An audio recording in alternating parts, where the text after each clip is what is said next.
Welcome back. I'd like to share with you a new story. The title of this story is The Legend of Sleepy Hollow.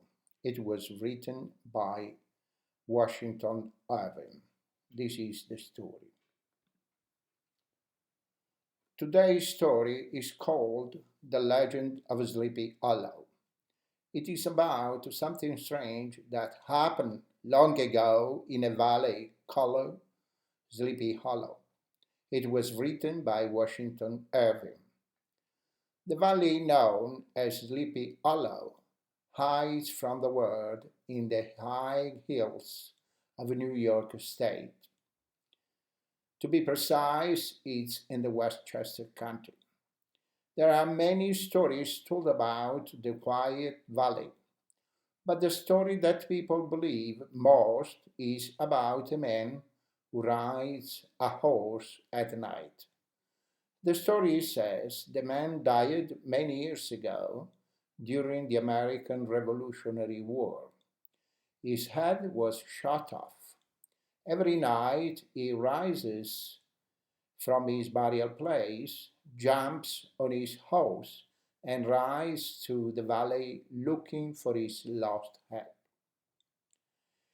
Near Sleepy Hollow is a village called Tarrytown.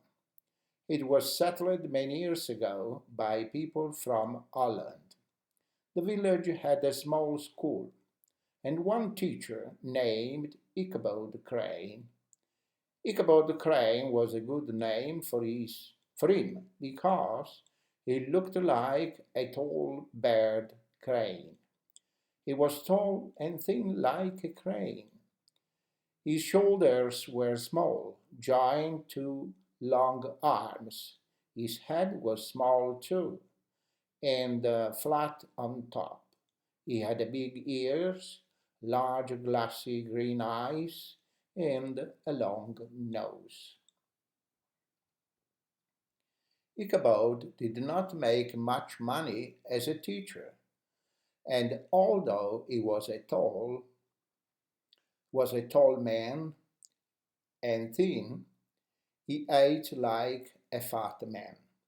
To help him pay for his food, he earned extra money teaching young people to sing. Every Sunday after church, Ichabod taught singings. Among the ladies Ichabod taught was one Katrina van Tassel. She was the only daughter of a rich Dutch farmer. She was a girl in bloom, much like a round red rosy apple. Ichabod had a soft and foolish heart for the ladies, and soon found himself interested in Miss Van Tassel. Ichabod's eyes opened wide when he saw the riches of Katrina's farm, the miles of apple trees and wheat fields, and hundreds of fat farm animals.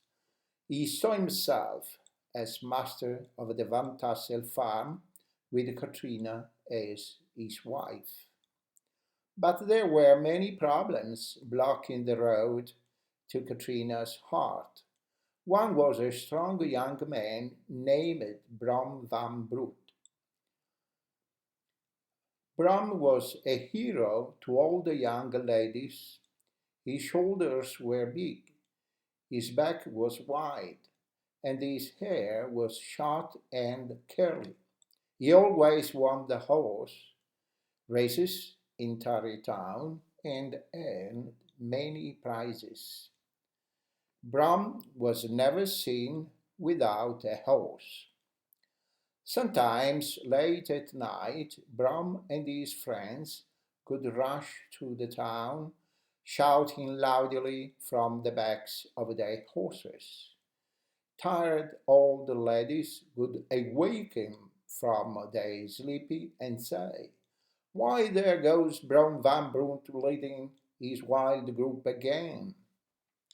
Such was the enemy Ichabod had to defeat for Katrina's heart. Stronger and wiser men would not have tried. But Ichabod had a plan. He could not fight his enemy in the open, so he did it silently and secretly. He made many visits to Katrina's farm and made her think he was helping her to sing better. Time passed, and the town people thought Ichabod was winning. Brahm's house was never seen at Katrina's house on the Sunday nights anymore. One day in autumn, Ichabod was asked to come to a big party at the Van Tassel home. He dressed in his best clothes. A farmer loaned him an old horse for the long trip to the party. The house was filled with farmers and their wives, red-faced daughters, and clean-washed sons. The tables were filled with different things to eat. Wine filled many glasses. Brom van Brunt rode to the party on his festive horse called Daredevil. All the young ladies smiled happily when they saw him. Soon music filled the rooms and everyone began to dance and sing. Ichabod was happy dancing with Katrina as Bram looked at them with a jealous heart. The night passed, the music stopped, and the young people sat together to tell stories about the Revolutionary War. Soon stories about Sleepy Hollow were told. The most feared story was about the rider looking for his lost head. One farmer told how he raised a headless man on a horse. The farmer ran his horse faster and faster. The horseman followed over bush and stone until they came to the end of the valley. There the headless horseman suddenly stopped. Gone were his clothes and his skin. All that was left was a man with white bones shining in the moonlight.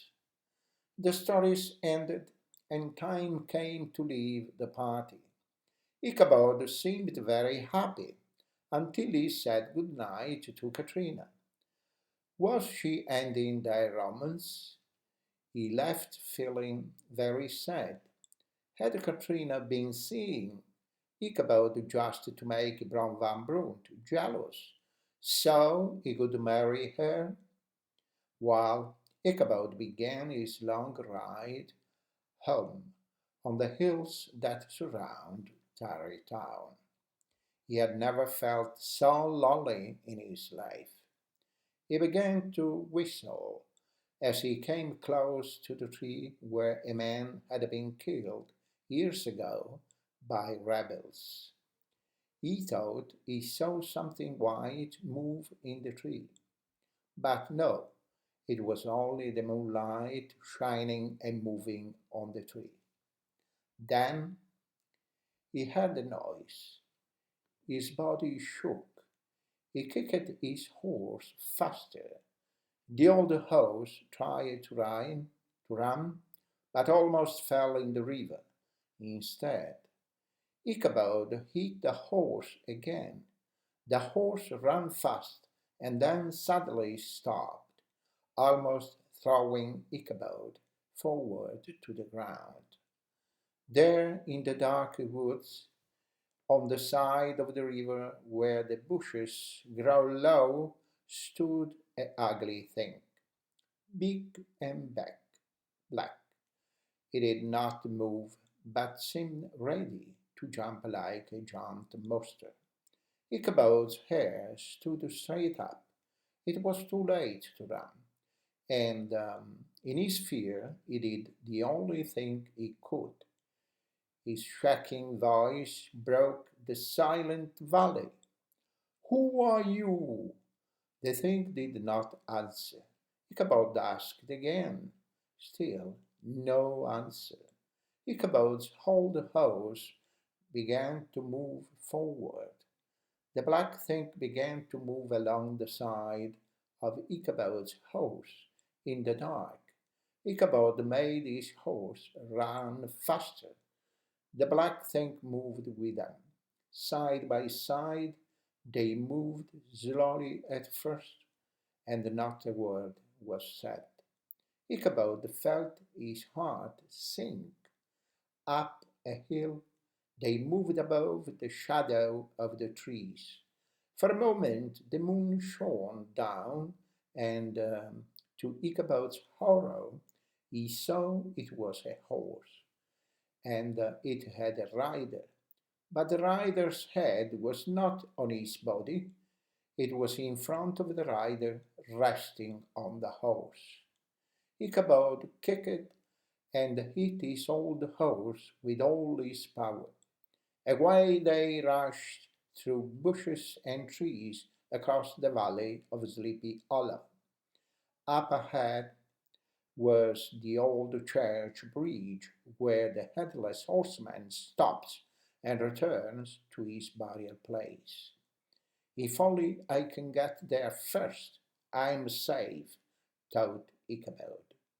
He kicked his horse again. The horse jumped onto the bridge and raced over it like the sound of the thunder.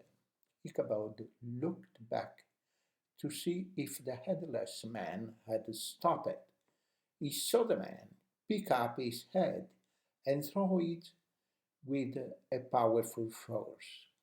The head hit Ichabod in the face and knocked him off his horse to the dirt below. They found Ichabod's horse the next day peacefully eating grass. They could not find Ichabod. They walked all across the valley. They saw the footmarks of Ichabod's horse as it had raced through the valley. They even found Ichabod's old heart in the dust near the bridge, but they did not find Ichabod. The only other thing they found was lying near Ichabod's heart. It was the broken pieces of a round orange pumpkin. The town people talked about Ichabod for many weeks. They remembered the frightening stories of the valley, and finally they came to believe that the headless horseman had carried Ichabod away. Much later, an old farmer returned from a visit to New York City. He said he was sure he saw Ichabod there. He thought Ichabod silently left Sleepy Hollow because he had lost Katrina. As for Katrina, her mother and father gave her a big wedding when she married Brom Van Brunt. Many people who went to the wedding saw that Brom smiled whenever Ichabod's name was spoken, and they wondered why he laughed out loud when anyone talked about the broken orange pumpkin found lying near Ichabod's old dust hut. And that's all for the story. Thank you for watching.